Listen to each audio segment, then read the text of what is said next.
O Banco Itaú tem um payout de 75%, 82%, o Banco do Brasil tem 45% de payout, cara.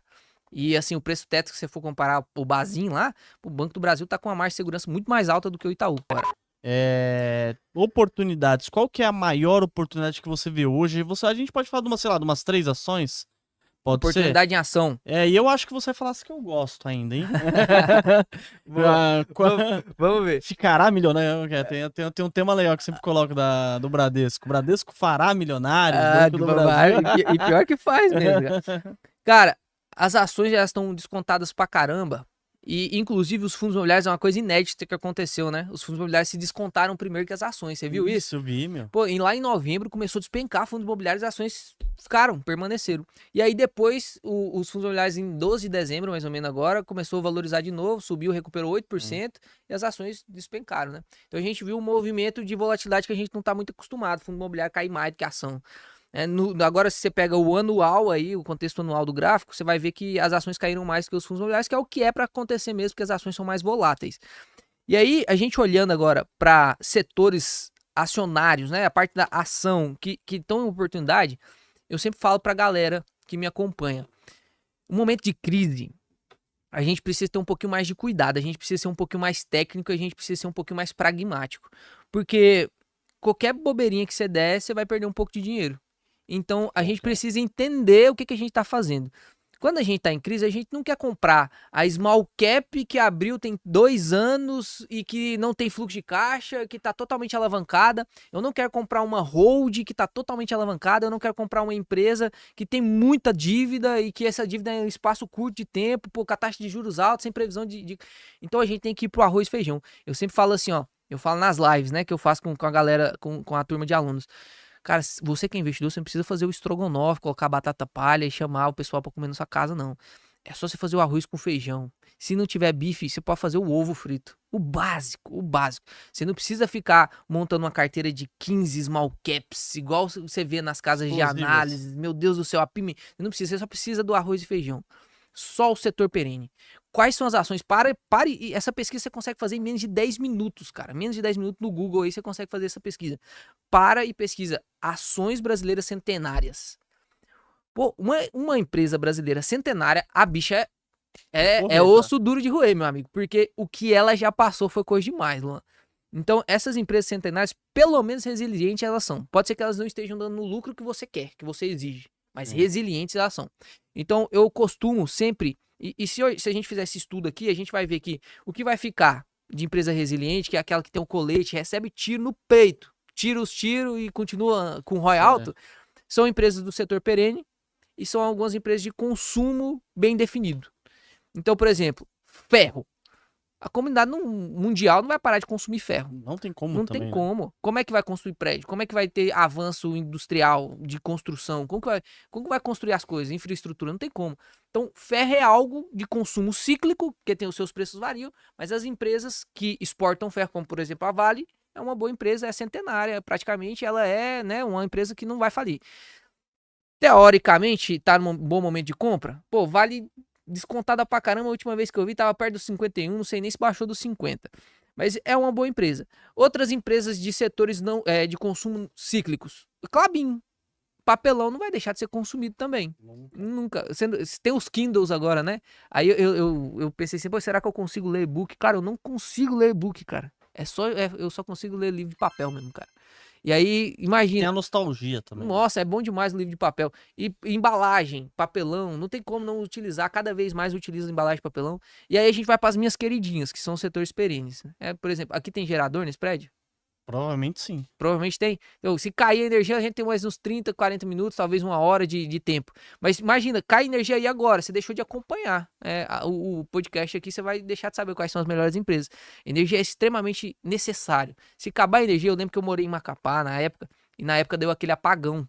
Sim, você chegou a ver isso? Lembro, Pô, ficou 25 dias sem energia, cara. 25 dias lá. Aí, tipo, foi 12 dias sem energia, assim, na onde eu morava, sem energia de tudo. A gente perdeu tudo que tinha na geladeira, tudo.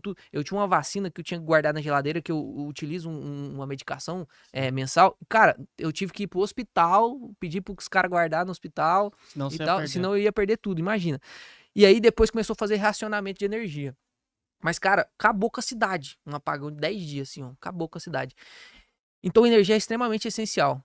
As empresas de energias não vão falir. As empresas de energias, ela pode passar pelo perrengue que for, elas vão continuar.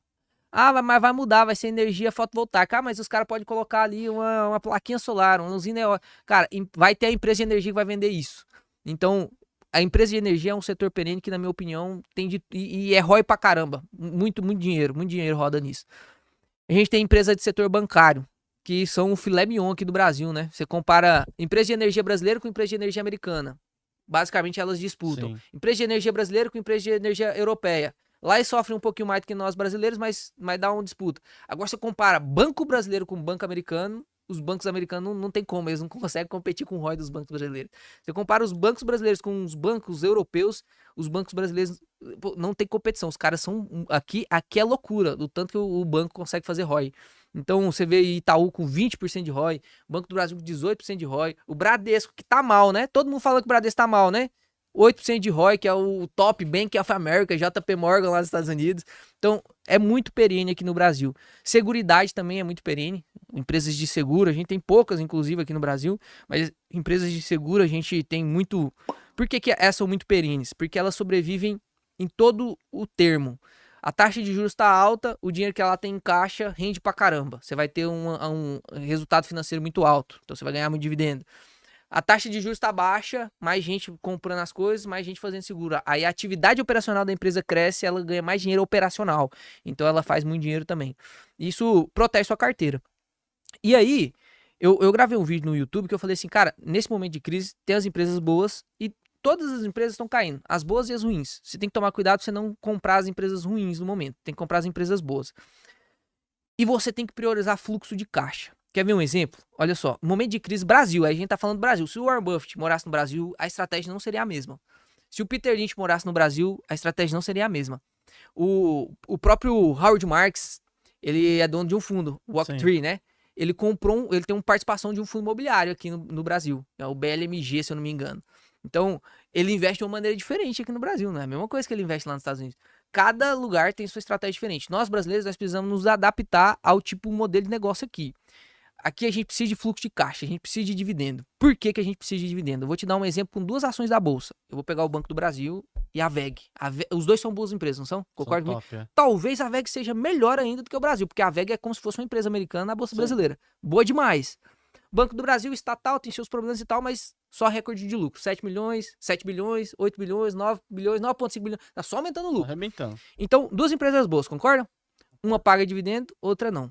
Aí vamos supor que você hoje vai comprar. Você tá entrando hoje e só pra ficar didático, efeito didático. As duas custam R$10, tá? Então você comprou uma ação, você investiu o seu vintão lá, uma ação de VEG, uma ação de Banco do Brasil. Aí vamos supor que tivemos valorização, tá? A VEG valorizou lá para seus R$30. Pô, 300% de valorização. O Banco do Brasil foi menos, valorizou 100%. Aí R$20. Só que ele pagou R$10 de dividendo. Só para ficar didático aqui o exemplo, tá, gente? Não são números cravados. Então você tem aqui o Banco do Brasil a R$20, com R$10 de dividendo no bolso. E a VEG você tem ali R$30, uma ação, beleza? Mas você não tem dividendo. O que acontece no Brasil? O Brasil a gente vê volatilidade o tempo todo. Então é bolsa subindo, bolsa caindo, bolsa subindo, bolsa caindo. O que não acontece muito no SP500 o tempo todo. Então por isso que a estratégia é diferente. Aqui, vamos supor que vai ter uma queda de mercado igual a gente teve na crise de 2020, como a gente tá tendo agora. Vamos supor que caiu, só para ficar didático também, 50%. Então você tinha a VEG a 30, caiu 50%, foi para 15. Beleza? Tem dividendo? Não tem. Você tem uma ação com R$15. Então você investiu 10, ganhou R$5 na VEG. Mesmo na desvalorização. Investir é bom de todo jeito, tá? Aí você tem o Banco do Brasil. Você comprou a 10, foi para 20 e caiu 50%, voltou para 10, certo? 0% de valorização. Só que você tem um dividendo de R$10 lá. Então, você tá agora com R$20 em Banco do Brasil e R$15 em VEG. Só que o melhor não é isso, que você dilui seu risco. O melhor é que você tem caixa. Como aqui cai toda hora, com o seu caixa você consegue comprar um outro Banco do Brasil. Aí você entra agora no momento de desvalorização com mais ações. Quem tá recebendo dividendo de Banco do Brasil tá recomprando. Então a gente consegue. E você com a VEG na carteira, vamos supor que você tivesse só VEG, só para exemplo didático. Você não consegue recomprar VEG, só você portar mais. Então não quer dizer que a VEG é ruim, não tem nada de errado você ter ela na carteira. Ela é uma boa empresa, tá? Bem tranquila. Eu só não tenho VEG porque eu acho muito caro. Mas você tendo fluxo de caixa, a gente... lá nos Estados Unidos eles prezam muito pelo índice Sharpe. Aqui no Brasil, a gente conhece pouco sobre o índice Sharpe. que é o quanto de risco você tem dentro da sua carteira. Então, por exemplo, eu tenho 10% de rentabilidade e 10% de risco. Você tem 10% de rentabilidade, mas você tem 9% de risco. Quem que tá melhor? Você corre menos risco para ter o mesmo rentabilidade. Sim. Seu índice Sharpe é maior. Você tá muito mais bem investido do que eu. O índice Sharpe na carteira, aqui no Brasil, em estudos realizados, eu não tô tirando da minha cabeça não, tá? Em estudos realizados estatísticos, quando o índice Sharpe é maior, você consegue reduzir o risco da sua carteira. Beleza. Como que a gente faz isso aqui no Brasil? Primeiro, tendo empresas do setor perene, que são mais resilientes, e segundo, tendo fluxo de caixa. O dividendo ele dilui o risco do acionista, justamente por conta desses eventos de queda. Porque você já tirou o dinheiro e colocou no seu bolso. Você pode reaportar, aumentar a sua posição acionária. Então, o dividendo ele aumenta seu índice Sharpe. Então, se você quer um índice Sharpe mais alto, para você correr menos risco, sua carteira ser menos volátil, entre aspas, a volatilidade ela vai acontecer de toda forma. Quando você está aportando, você tem caixa, porque está ganhando dividendo, você está aportando um preço mais baixo, né? Você vai fazer um preço médio mais baixo, você vai ficar mais bem posicionado, seu índice Sharpe vai ficar mais alto. Então, eu sempre falo para a galera, cara, hoje você vai investir, tenha parcimônia, tá no momento de queda, muita oportunidade. Acredito que vai continuar, inclusive, muita oportunidade durante um período de tempo. O Leozinho, mais novo, sonhava com isso aqui, cara. Com esse momento? Lá em 2000, quando aconteceu a primeira crise, eu tinha 3 aninhos. Não dava pra me aproveitar. Aí a próxima crise gigantesca que teve, 2008, eu tinha 10 aninhos, 9 aninhos. Depois de 2015, na Dilma, eu já tava estudando um pouquinho, já olhava um pouquinho as coisas, mas não tinha dinheiro, não trabalhava, tava no ensino médio ainda. Aí em 2000... eu tava estudando, já tinha conhecimento, mas não tinha experiência, não tinha tanto dinheiro. Era 10 pila que eu investia por mês. Agora chegou no momento em que muita gente tá sonhando ter esse momento. E você tem ele, meu amigo. Você, hoje, o Leozinho tem, pelo menos olhando pro Leozinho de trás, tem mais dinheiro, tem mais experiência, pouca ainda, mas tem. Pô, estamos investindo aí, tem 4 anos, tem pouca experiência, mas tem. Comparado com o Warren Buffett, não é nada, né? E nós temos mais conhecimento. Então a gente tem uma oportunidade muito grande agora de criar uma carteira e plantar semente de verdade pra gente colher depois. Daqui uns anos, né, florescer. Frutificar, né? É o que o Peter Lynch fala. Ele fala assim, ó, olha a frase, os caras lá são genial, né? Umas frases de efeito assim que é muito boa, você grava e não esquece mais. Se você quer emoção, vai pra um cassino de Las Vegas. Investir é a mesma coisa de plantar uma grama no seu jardim. Tem que esperar crescer, tem que podar, tem que cuidar, depois você vai ter um campo florido. Então, investir é com calma, principalmente no Brasil. Eu tenho uma caneca na Geração de Dividendos que lá na caneca tá escrito assim, ó, nem tudo que cai é oportunidade.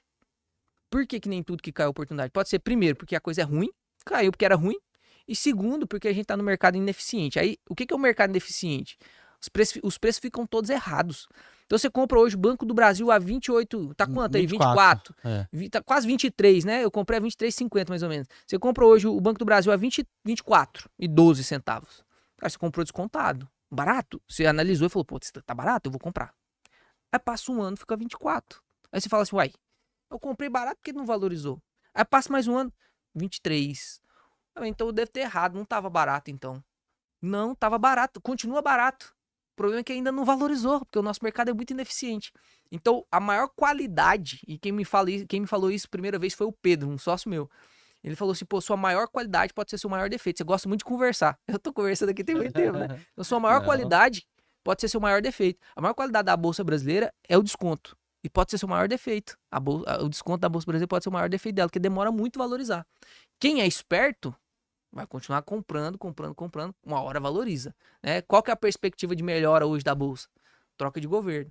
Então, em algum momento vai trocar. Em algum momento vai trocar. Então, vai valorizar. Mas a gente não consegue prever tempo. Então, a gente tem que comprar com esse intuito, né? E aí, só para não fugir da pergunta... Não, pode. Só para não fugir da pergunta. Umas 4 ações que hoje eu tô de olho, tô comprando e tô tentando reduzir preço médio. CEMIG, empresa de energia muito boa, muito descontada pelo que ela tá entregando.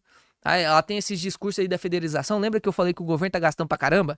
E aí o cara tá querendo pegar dinheiro de todo jeito. Então, cobrar a dívida dos estados, né? A Minas Gerais deve pra federal. E aí, tipo, ela pode vender a Copasa, pode vender a CEMIG pra poder pagar essa conta. Mas não acredito que isso vai acontecer, porque é ínfimo o quanto ela deve pelo quanto a CEMIG e a Copasa valeria ali. Então, não acredito que vai acontecer a federalização. E mesmo que aconteça, o Thiago Reis fez uma entrevista com se eu não me engano, era a CFO lá da CEMIG, e ela falou o seguinte, ela falou assim, ó, Cara, não tem importância. Se federalizar, a gente vai continuar sendo uma empresa que visa lucro, a gente vai continuar sendo uma empresa que vai fazer o melhor pro acionista, vai fazer o melhor pro cliente. Então, se a gente tiver sobre tutela, sobre propriedade do Estado ou da federação, nós somos a mesma empresa. Então, quando você vê rumor de federalização, ela vai cair. Aí teve rumor de privatização. O Brasil é doido demais, né? Privatização da CEMIG e da Goiás. E aí você consegue aproveitar dessas quedas. Então, de energia eu tô de olho em 3. CEMIG, Taesa e Transição Paulista. Taesa e Transição Paulista tem 2 problemas muito claros, quase não saiu. Taesa tem um problema de 2030 as concessões, então ela tem que se alavancar, né, para poder arrematar lotes e tal. Ela já é uma empresa meio alavancada, tem mais de 50% do patrimônio dela de dívida. Ela vai ter que fazer arremate e leilão, que senão vai vencer, perde grande parte da RAP, e aí perde RAP, perde lucro líquido e tal. Então ela ainda tem mais 5 anos para fazer isso. E a gente tá com taxa alta de juros, então vai ser mais difícil para ela. A Transmissão Paulista, ela também tem um problema, que é a RBSE. Então ela tá muito descontada, porque muita gente já tá olhando para ela sem a RBSE, que é a indenização que ela tá recebendo, que vai findar em 2028. Então, se você tá comprando Transição Paulista para fugir do problema de Taesa, você tá fugindo errado. Né? Você tá fugindo de tiro para onde tá tendo prática de tirar o alvo. Porque a Transição Paulista também vai passar por esse problema um pouco mais cedo, 2028. Ela fez um enorme investimento, um CAPEX, arrematou um monte de leilão e tal, para poder chegar em 2028 com tudo construído, para continuar entregando o que tá entregando agora. Mas não é para aumentar. Então, aquele CAPEX que ela tá fazendo não vai aumentar a receita, ela vai manter a receita, se der, quando tirar a RBSE. Então, a CEMIG tá sendo uma ótima opção. A CEMIG tá sendo uma ótima opção. Taesa, quando baixar ali dos 30, vai ficar barato demais, né? Mas 32 já tá um bom preço, dá pra aumentar a posição. Transição Paulista também tá barato no momento, se você quer colher os dividendos. Então, estudem bem essas 3 empresas aí. Hoje estou portando mais CEMIG. Na parte de saneamento, mais fácil a gente escolher, a gente tem muito menos, né? Sabesp, Sanepar e Copasa. Na minha opinião, a Sanepar é a que está mais descontada no momento. Por que está mais descontada no momento? Sabesp privatizou mais caro e tal. A Sanepar e a Copasa, a gente tem 2 modelos de investimento diferentes. Continental, né? Então, uma não vai atrapalhar na outra, você pode ter as duas e tal. Mas a Copasa ela tem uma política de dividendo muito mais robusta e a Sanepar uma política de dividendo muito mais contrita. Só que a Sanepar ela vai ter essa indenização de quase metade do que ela vale, de 3 e uns quebrados de bilhão lá. E aí isso vai deixar ela a R$7 barata. E hoje ela tá a 5. E é engraçado a gente ver como que o mercado se comporta. Por isso que eu falo pra você que gráfico é comportamento. Não tem como você olhar Não tem como você olhar o gráfico de Sanepar e não falar que é comportamento. Não tem como você tentar traçar uma figura gráfica lá e falar, vai respeitar essa figura gráfica. Porque o padrão comportamental da Sanepar é totalmente do padrão comportamental de Banco do Brasil. Não tem como você jogar a mesma figura gráfica estática nesses 2 gráficos. Então, a Sanepar foi assim, ó. Valia R$5. Eu falei, pô, tá meio barato. Aí saiu o fato relevante, comunicado de mercado da indenização. E aí eu gravei um vídeo no YouTube, falei, pô, R$5 tá de graça e tal. E aí o pessoal ficou realmente assim, empolgado com a indenização e tal. Subiu pra 6 e pouco, você lembra dela? R$6? Lembro, 6 e pouco. 6 e pouco. Aí depois o pessoal foi esquecendo, parece que tem uma amnésia de 2 meses, né? O Brasil caiu de novo pra 5,20, sem motivo nenhum. O pessoal perguntava, por que caiu, Léo, não sei o quê. Não tinha soltado nenhum fato relevante. A única coisa que tinha soltado no relatório com investidores lá, no site, se entrasse, era um comunicado de mercado da Sanepar esclarecendo pra CVM porque caiu tanto. E o esclarecimento era assim, Sanepar não tem nenhum conhecimento, a empresa não tem nenhum conhecimento porque dessa liquidez, porque desse aumento de volatilidade aí, porque não aconteceu nada. Então, não teve nada, só caiu mesmo. Trade realizando lucro, né? O cara que entrou em Sanepar só para realizar lucro de curto prazo. Para investidor de longo prazo, isso aí é bom, porque agora você tem a oportunidade de comprar de novo a 5. Aí ela soltou um novo comunicado, falando assim, ó, reavaliamos a indenização, e a indenização que vai sair em 2025, 2026, e foi reavaliada, teve um ajuste de tanto para cima. Subiu de novo para 6,20 e poucos. E aí, depois... O povo esqueceu de novo. Aconteceu a crisezinha, caiu de novo para 5,12. Então, de novo, dá para você aumentar a sua posição aí, Sanepar, né? Graças a Deus. Então, a gente tem oportunidade com Sanepar. Eu falei Sanepar, falei das transmissões. Bancos. Tem muito banco descontado, né, cara? Meu Deus do céu. Qual que é o banco que você tá comprando agora? É Brasil, Banco do Brasil. Eu comprei, acho igual você, uns 20, 23 e alguma coisinha. Boa. Banco do Brasil tá descontado. É até desleal. Quando você coloca lá, você vai lá no Investidor 10... Aí você entra lá, Banco do Brasil. Aí no canto superior direito vai ter 2 setinhas assim, ó. 2 setinhas. Aí você clica lá, é um negócio de comparar indicadores. Aí você clica lá, adiciona Itaú, você adiciona o Banco do Bradesco e adiciona o Santander. Adiciona esses três e compara lá ROI, PL, compara os indicadores essenciais ali. Você vê que é até desleal você comparar Banco do Brasil com os outros bancos. De longe, e aí, ó, presta atenção no que eu vou falar. De longe, você pode até, vai até virar corte isso aqui, ó. De longe o Itaú é o melhor banco. Ué, Léo, mas você não tem Itaú na carteira? De longe o Itaú é o melhor banco, é igual a VEG. De longe, assim, eu consigo perceber que a VEG é uma empresa absurda. Mas não tem ela na carteira. Por quê? Importa muito o preço. Então, Itaú hoje está descontado pra caramba. Eu tenho ela indiretamente através de Itaúsa. Mas se a gente for comparar por preço, custo de oportunidade, tudo na nossa vida é custo de oportunidade. Tudo na nossa vida, né? Então, você decidir se você vai na academia, se você não vai, se você vai dormir. Quando eu fazia plantão noturno, eu tinha que decidir isso aí todo dia.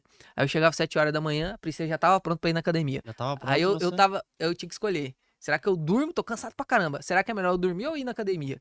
Eu sempre ficava nessa dúvida. Às vezes eu ia, às vezes eu dormia, mas é tudo sobre custo de oportunidade. Você comprar, aí você tem que lembrar disso, ó. Você comprar Banco do Brasil ou Bradesco, imagina só, você comprou Santander. Você não tá comprando só Santander. Você tá vendendo Bradesco, Banco do Brasil, você tá vendendo Itaú. Porque aí por isso que o gestor fala, tô comprado em tal, tô vendido em tal. Você não entende. É porque quando você toma uma decisão de comprar algo, você tá a mesma coisa de vender. Se você tivesse, você ia vender. Então, se você compra o Bradesco hoje, é a mesma coisa de dizer, se eu tivesse Banco do Brasil, eu venderia para comprar Bradesco. E aí quando a gente olha custo de oportunidade, a gente entende que, pô, o Banco do Brasil, ele tá reportando recorde de lucro. Ele falou que não ia aumentar o payout para 50% por conta do Basileia 3 lá, do acordo de Basileia 3, que é um acordo mundial e tal. Vai ter que deixar mais capital dentro da empresa, então o CEO não quis aumentar o payout, mas já era previsto que ia aumentar, isso é uma boa notícia. Pô, nós não vamos aumentar para 50. Ele não falou que ia aumentar para 50. Ele só chegou falando, ó, nós não vamos aumentar para 50, ou seja, ele ia por causa do acordo nível 3 de Basileia. Então, teoricamente, a gente tem potencial de subida de payout do Banco do Brasil. O governo tá precisando de dinheiro, não tá? Tá, uma maneira. O governo tem grande parte ali dos dividendos do Banco do Brasil. Então, aumentar payout do Banco do Brasil é uma coisa que é possível de acontecer. O Banco Itaú tem um payout de 75%, 82%. O Banco do Brasil tem 45% de payout, cara. E assim, o preço teto, se você for comparar o Bazin lá, o Banco do Brasil tá com uma margem de segurança muito mais alta do que o Itaú. Sem sombra de dúvidas, na minha visão, o Itaú é um banco melhor do que o Banco do Brasil. Você tem muito menos risco, é um banco muito mais maduro, é um banco muito maior. Só que pelo preço hoje está compensando muito mais o Banco do Brasil. É injusto você comparar, porque é muito barato. O PL tá de 3,8, cara, que é barato demais. Aí você junta uma empresa que tá tendo lucro de banco privado, com desconto de estatal.